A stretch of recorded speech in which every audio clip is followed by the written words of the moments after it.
Welcome to Productive Joy with Dr. Christie, where fun meets action.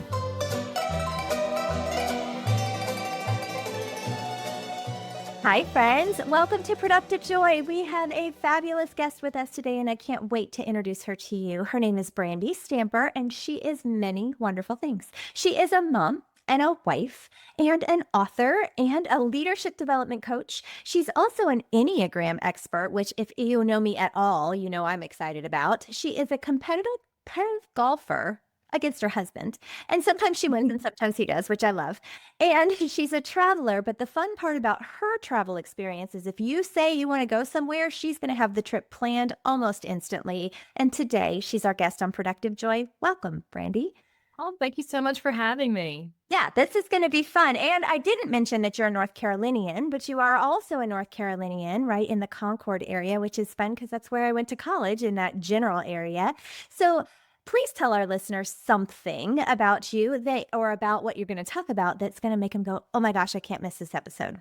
Oh, so awesome. So today, what I really want to talk about is having a blueprint to work from on how to create a life that you love or a life that you enjoy. And so having that blueprint of yourself and knowing what you do and why you do what you do really empowers you to take the steps to get what you want in a way that's in alignment with who you are, not with what someone thinks you should do. Oh, yeah, because we should ourselves to death, don't we? Yes. So somebody taught you something along the way that caused you to recognize that you were in control of your future. So why don't you tell us a little bit about the journey that got you to the point where you said, you know what, I get to be the author here. Yeah. So my academic background is in psychology. So I went to school for psychology and then I got into communication studies. And part of my work in psychology, we looked at different personality testing. And after I graduated with my undergrad, I worked for a company where we would do personality testing. We would do best fit at work, right? And so the idea was to have people understand what their personality was and then how to create their job in a way that like fits their personality. And so I always found that really interesting and I always loved figuring out why people do what they do. So that was always in the background, puzzle pieces. Like I'm a big puzzle piece, put it all together and it makes so much sense. So that was cool. And I enjoyed doing those things. And if we talk about my background, I would do jobs and different things based on what people told me I should do. And I kind of essentially, long story short, reached a point of burnout and overwhelmed. I, had my second child and I have beautiful house, awesome husband. I mean, I probably had the life that a lot of people would think is just a dream, right? Full-time job. I looked successful from the outside, all the things, but I really wasn't excited about everything. It was just kind of like, here, it was my next goal. What's my next thing I'm checking off on the box because I never felt completed. I never felt fulfilled. Yeah. And I was like, well, hey, is something wrong with me? Because I've always felt that way. And I was like, And that's when I was introduced to the Enneagram.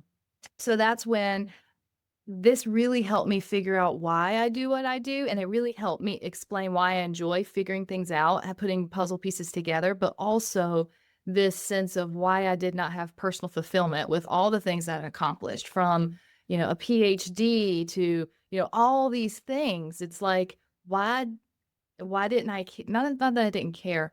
Why was I not celebrating that? Because literally as soon as I graduated with my doctorate, I was like, okay, what's next? People are like, you need to celebrate that. That's a big accomplishment. And I'm like, yeah, people can do it. Yeah. And it's not and it was just, it's very interesting. So that's how I got to that point. I said, okay, what's going on here? And from there, I started this exploration of understanding who I am and what triggers me and why I show up a certain way. And then that has actually informed and empowered me to show up as a better parent, as a better person, as a better employee in so many different ways, a better leader, right? Of all the things. That's a long question. It was a great answer to my question. And I want to go in like 4 different directions right this minute. Okay. So you ever read the book, The Gap and the Gain? No, not the gap. Okay. So definitely write that one down, because what you were doing is living in the gap instead of the gain. And I do it too. A lot of high achievers do, where you jump to right straight to the next thing and you don't ever recognize that, hey, I did a pretty impressive thing. Getting your PhD is not for the faint of heart. And having a doctorate myself, it's one of those that you go, okay, that was a lesson in tenacity, but we don't celebrate it. So that the book, The Gap and the Gain, talks about learning to live in the gain in smaller increments instead of setting these giant goals. And then once you get them, go, oh, now I need to set another giant goal. So I hear you, I feel you, I see you in all of that. But backing up, I have a guess as to what Enneagram you discovered you were based on what you just said. But let's tell the listeners what the Enneagram is first. And then let's dive in a little bit into the personalities and how they work. Yeah, absolutely. So the Enneagram is a type of personality system. The difference between the Enneagram versus other personality systems, so if you've heard of MBTI, Big Five, colors, disc, all of those, Enneagram is part of that repertoire. The difference is the Enneagram actually gets into the why of what we do. So I kind of compare it to an iceberg, right? Most personality tests assess what you see on the outside. So you hear if you're an extrovert or an introvert or those types of things. And that's where most personality tests sit. What the Enneagram does is it gets beneath the water line. So the big part of the iceberg that most people do not see. And the beauty of the Enneagram is it actually tells why we do what we do. And it talks about this blend, a beautiful blend of nature and nurture, in the sense of we've created defense mechanisms throughout our life based upon our family structure, our friends, where we lived, our experiences, and all these things. And these defense mechanisms have been the way in which we have survived in the world. Mhm. And it has helped to create these beautiful gifts that we can bring into this world, but also these gifts are our kryptonite. Yeah. So there are 9 different energies of the Enneagram, and the Enneagram also goes beyond what other personality assessments do, is that it gives you a blueprint and it says, hey, you right now your defense mechanisms are based upon this, type, this number. However, you have a growth path that you can learn to work through, because the idea behind the Enneagram is that we all have these default mechanisms and how we work into the world. Okay. And so the idea is to see those happening, know what those are, and move out of those default mechanisms or triggers, if you will, quicker than what we would if we were not aware. And the Enneagram gives us that blueprint. So there's lines in the Enneagram, all these other things, but it gives us a blueprint to say, here's where you are, here's how you can get to where you want to go in a more clear fashion than some of the other personality tests where they say, okay, you're an extrovert, so you can talk to What people. do I do with that? Yeah, and it's like, what do you do? And that was one of the back when I was talking about when I worked for a place where we did personality testing. That's what always rubbed me wrong about a lot of personality tests. It's like, okay, great, you've identified me as this. What do I do now? But then as you get older, some of that personality doesn't feel like it stays the same. So, Right. I was considered a very high extrovert, and now I am not. Like, I'm an ambivert. I can go do my thing, but I need some time to recoup. And it's like, that's not a good measure of personality. So it doesn't get to why I show up the way that I do. Yeah. Yeah. So, And I'm sure you have found this to be very beneficial in your coaching experience, because you can help understand why people are behaving the way they are and then get them to the point where they're living their best life, right? Like in a healthy space instead of the places we go in our minds when we are not healthy, most definitely. And you've written a book to make that a thing that we can all access. So why don't you tell us a little bit about that? yes. So my book is Bridging the Purpose Gap: How to Build a Life and a Career That You Love. And so that was actually born out of my work with a number of my clients, to where we would start with the blueprint of the Enneagram. They would understand themselves in even more in-depth experience. And then we would work on different situations depending on what we contracted for, of how to utilize their strengths, how to understand why they do what they do, to get them to the place in their personal life, but also their professional life. And so the book is divided into basically like 3 different parts. The first part gives you the basic down and dirty of the Enneagram, the 9 different types, also some ideas behind subtypes or instincts and how to use our centers of intelligence. So it's a very in-depth system that we don't have time to fully talk about that today. But But and it'd be fun. then It'd be so fun. it'd be very, very fun, but we just don't have that for today. And the other 2 sections are how to integrate your number and some for your personal life. So, for example, in your relationships. So, what does it mean if you are a 3 or if you are a 4 and how you show up in relationships, things to watch out for, or what you do well, your strengths are within those relationships. And then the other part is based on professional life. So, for example, if you want to negotiate your job, let's just say you're in a job and you don't really necessarily find it very fulfilling, you might, one, understand why that might be. Yeah. Okay. And how can you make it more fulfilling or start that transition process to look for a position that fits your strengths and fits who you are a little bit more. So the idea behind it is for anyone to be able to read it and use that information to empower them and actually take action. So some really cool things in that book are some different guides as well as some different workbook exercises, because I'm also a professor by trade. So giving homework is so fun. Yeah, I am too. And I hear you. Yes, that is kind of in our nature, isn't it? Yes. Yeah. So it's like, take this worksheet, use it, fill it out, and I promise you, if you implement it, you're going to do well. Yeah. Yeah. That's fun. Well, you Yeah. clearly are doing great things. And I love that you have put it into a format that people can use, because I think sometimes, especially the professor types, like, well, if we want to stereotype us, we're up here with what we know and we can't bring it to a level that the students, whoever those students happen to be, right? Like that might be your family, that might be your friends, but for them to understand it. So I actually wrote a book called Learning Can Stick, and my book is about how you break things down so that people can remember them. But same feeling that you're giving, which is, how do you use this to actually change your practice? How do you use this to become who you're meant to be?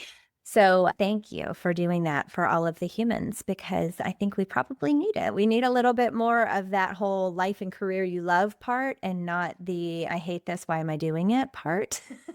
Which leads me to my favorite question, because so I've been doing this for a while now. I'm at like 230 episodes or something. And I know, how fun is that? And I always ask this question and I don't ever get exactly the same answer. And that's, I think, by design. So if you had to describe or define productive joy, how would you do it? Okay. For me, my definition and perception of productive joy is knowing yourself so much to the extent that you can navigate the world from a position of empowerment rather than a position of disembodiment. For me, if you know who you are, you know why you do what you do, and have a blueprint on how to work from that, it gives you the choice rather than just saying, oh, well, that's just who I am and that's how I react.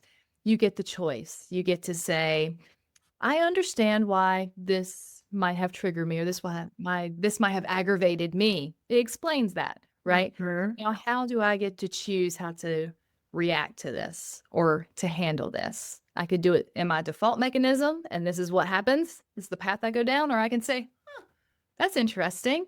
Okay. How can I move out of that quicker than staying in the past? Yeah. So, Well, and I think we often default into getting stuck instead of recognizing that, oh, I'm not stuck here. This is just my natural instinct. Talking about your implicit biases and your stage 1 and stage 2 reactions to things, right? Like learning how to go, oh, that was a systems 1 thought. I don't have to act on that. I can move over here to this systems 2 thinking, where I have trained my brain to say, I don't have to say that out loud, right? I don't have to say everything I think. Just like something I'm learning the older I get. I'm like, oh, Christy, you don't have to say that just because you promote it. Yeah. Because I think some things sometimes that probably show on my face, but shouldn't be said out loud for sure. Yeah. So you mentioned that you were never living in the gain, right? Like to use the phrasing that I was using before, and you weren't content, even though on paper you should have been. And there was always this next thing that you were trying to find. I'm going to guess there are a lot of people listening right now that have some of those same tendencies, like, okay, I did the thing, but now I've got to do the next thing because that thing wasn't as fulfilling as I thought. Can you tie that for the listeners to an Enneagram type in your case, right? I know that you're not typing anybody and you should never type someone for them and all that good stuff. But can you tell us in your case and kind of walk us through what that personality type was for you? Yes. So I am a self-preservation Enneagram 3. So Enneagram 3, and then you have the little subtypes, which I talked about, instincts. And the reason why I make sure to say that is because in the Enneagram, 9 different types, within each type are 3 different instincts or 3 different subtypes. And those 3 different subtypes show up very differently in the way in which they view the world and how they navigate everything. So being a self-preservation 3, being a 3, it means that I am a doer, I am a go-getter, I am a high achiever. I set goals, and if I set a goal that I'm going to complete something in 30 days, I'll do it in 15 just to be the winner on the scoreboard. So I'm a very competitive person with that as a 3. Now, what's interesting is as a 3, my self-worth is derived from my success. Mm-hmm. And so this explains part of the reason why I never felt fully fulfilled as I was moving up the ladder, if you will, or gaining the certifications or the degrees, because I didn't feel successful enough, because that's how I see myself, as being worthy of someone's love or attention. Mhm. And that's why it never felt like it was enough. Okay. Now, being a self-preservation 3, I had mentioned 3s are very competitive and they're doers, right? A self-preservation 3 is actually the counter type of the 3. So what it means is that I am competitive. However, I'm more competitive with myself. So I'm a little bit more critical, if you will, of myself versus other 3s. So other 3s, if they are in a race with you, they are going to cut you off so that way they win. And no, it doesn't matter. Like, they are the winner. Whereas me, yes, I want to be the winner. I am going to cheer you on, right? And I'm going to be happy if you win. However, if I lose, I am going to be really mad at myself because I know I should have beat you. Yeah. Will you ever not compete in something that you know you can't win doing? Sometimes 3s do that. 3s make sure to put themselves in positions of success. So they know, not necessarily they're a shoe-in, but they know that they can be successful. And sometimes we will not compete or be in situations where we don't think we will be successful. Yeah. So yes, I used to do that. And now I actually put myself in positions where I might not be and fail, right? And there is this fear of failure in society, but even more so, I think 3s take it to a next level with failure because it's seen as part of their self-worth. They didn't succeed. And that's a harder pill to swallow. Yeah. Yeah. So, okay, my best friend's a 3, and that was my guess for you. So I'm pretty excited that even though I know you're not supposed to type people, I, by nature, because I have looked at this stuff a lot, have started to go, oh, that's why. Okay, that makes sense. I'm a 7, an enthusiastic optimist. Here I am, but I don't know my subtype. So can you help me figure that out? Like I've never looked at that piece of it. You mentioned self-preservation is one. What are the other subtypes? So the other 2 are social and what we call a sexual or one-to-one. Okay. So no, it does not mean that you want more sex if you're sexual. So instead, it just means about the closest number of relationships. So we'll start off with one, self-preservation. And self-preservation types are all about survival for themselves. And that survival can mean material survival, but also can mean security. So feeling safe, feeling comfortable, or that things are taken care of. So that's what they tend to pay attention to. A lot of 3s might not feel like they make, or even other self-preservation types might not feel like they make enough money, possibly. So they continue to strive to make more money. thinking that'll make them happier because they'll be safe, they'll be secure, they'll have the funds needed to do what they want to do. But in all actuality, that's not making them happy, right? Right. And does that work the same for a 7? Like, so the self-preserving, do they have the same tendencies, or are the tendencies a little different, even though they're all self-preservation, social, or sexual? Yep. So the tendencies are a little different. So one, like it's like the idea you take what default mechanism or triggers, like the default number that you tend to fall within to, you take that, you take all those basic pieces, and then we take it one layer deeper. So almost like peeing, right? I always use if you have kids or anything like that, Shrek, right? Ogres have layers. Well, people have layers. So we have this first layer, and then we peel back the next layer, which is your subtype or your instinct. So now the social types. Social types are geared towards the group, right? So they look at things for the greater good of the group, or that social connection piece that is for the betterment of society, right? So they're looking at that larger group piece. The self-preservation is all about themselves in some way, shape, or form. The socials are on like almost the opposite end. It's about the group, okay? And then you have your sexual or one-to-ones. These individuals who have this subtype are all about the one-to-one. They're all about close relationships. So you might have someone who, not that they're a needy friend, but they tend to be very intense with you, right? And it's not that, it's just because they want those intense relationships, those close one-to-one relationships, because that's part of how they feel secure in some ways, but it's how they are drawn to navigating, their world. So those are the 3 different types. Now, when people say like, well, what subtype am I? It's a little hard to do based on just chit-chatting. Like you can get explanations, but what's very interesting is that, so for your listeners, if they have ever like, oh, I want to know about the Enneagram, I'm gonna go take a free test and let me see what this, always compare it to like the Disney princess test on Facebook or whatever. It'll say one day that you're Ariel, the next day that you're Belle. And, by the way, it said I'm a mix of Jasmine and Belle, just FYI. Oh, good to know. Belle's always been my favorite because she had brown eyes. So I was always excited about Belle. Oh, well, I loved it because she was a bookworm, and I like Jasmine because she was sassy. And so, see, that's a good combination. Yeah. I like them both. But so I always say it's a great start just to do a free test, just to get an idea. However, take it with a grain of salt, because the subtypes is what really gets you into the minutia and gives you even more detail and more information that you can actually land on. That makes more sense. Sometimes those free tests, it might say that you are an 8, for example, but some of the stuff, it just doesn't sound like you. And you're like, well, how is that?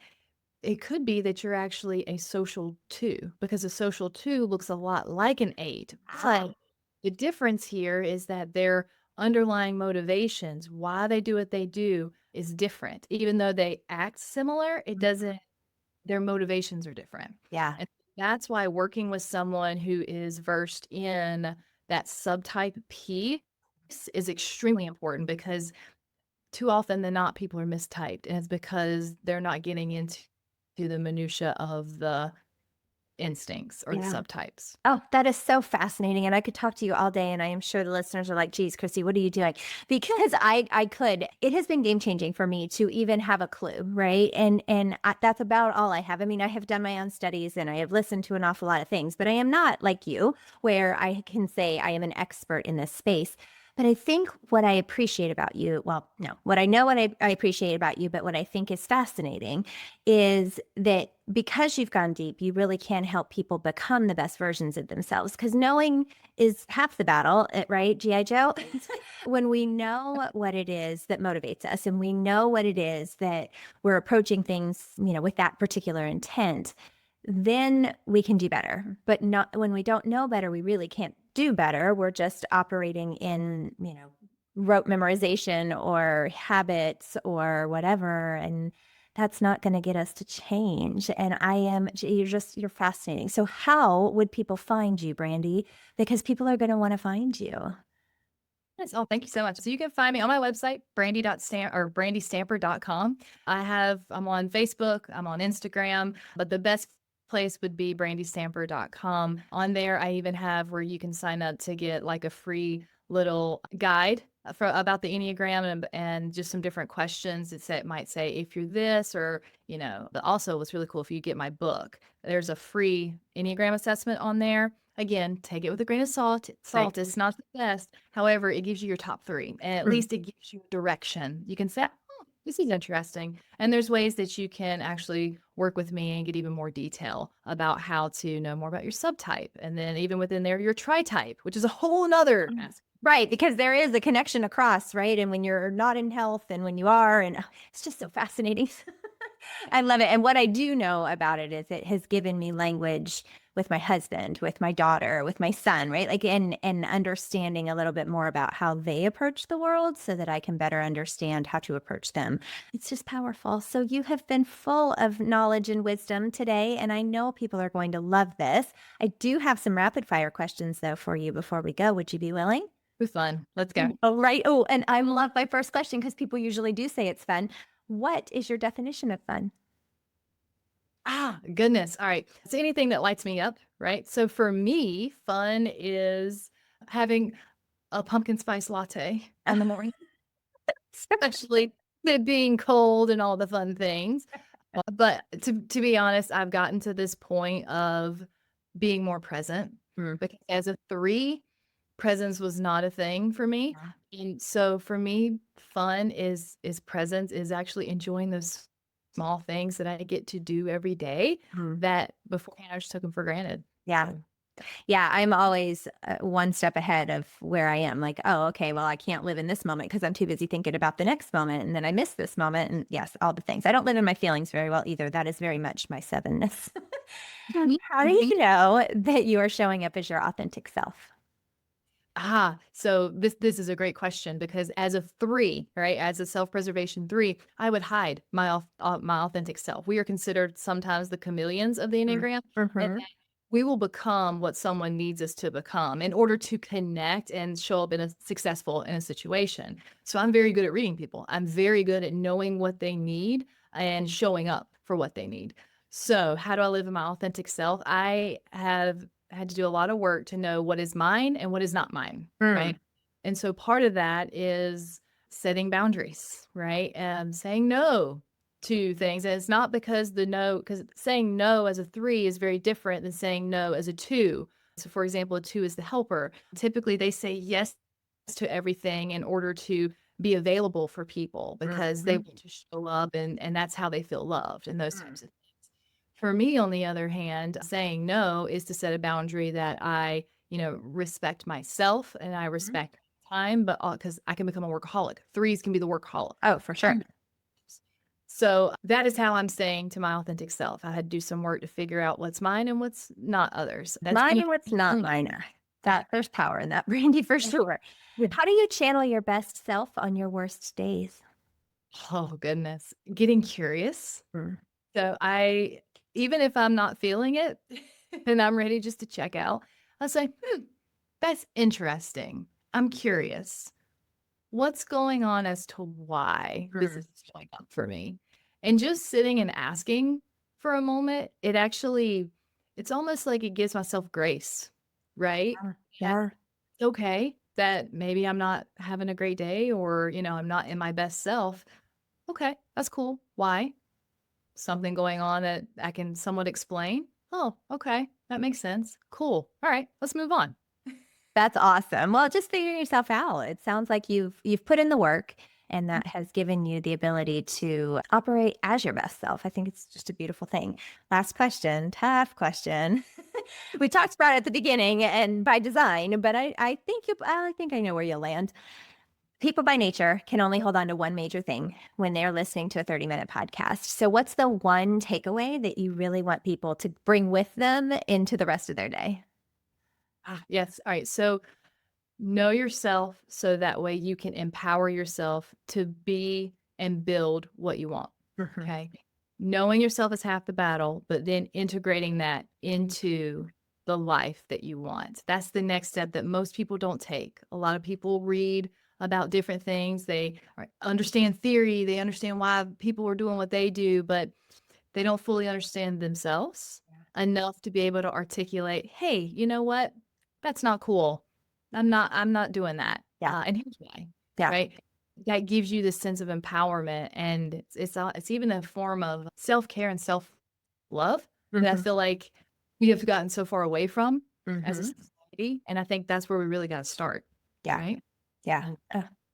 So well said. Exactly the way that you said it before we started. So clearly you had a vision and you got there, which was wonderful. Listeners, this was a master class in knowing who you are. And I can't think of a more important thing for us to know as we navigate this space. So hopefully you gathered lots of words of wisdom. Brandy, thank you for sharing your words of wisdom with us.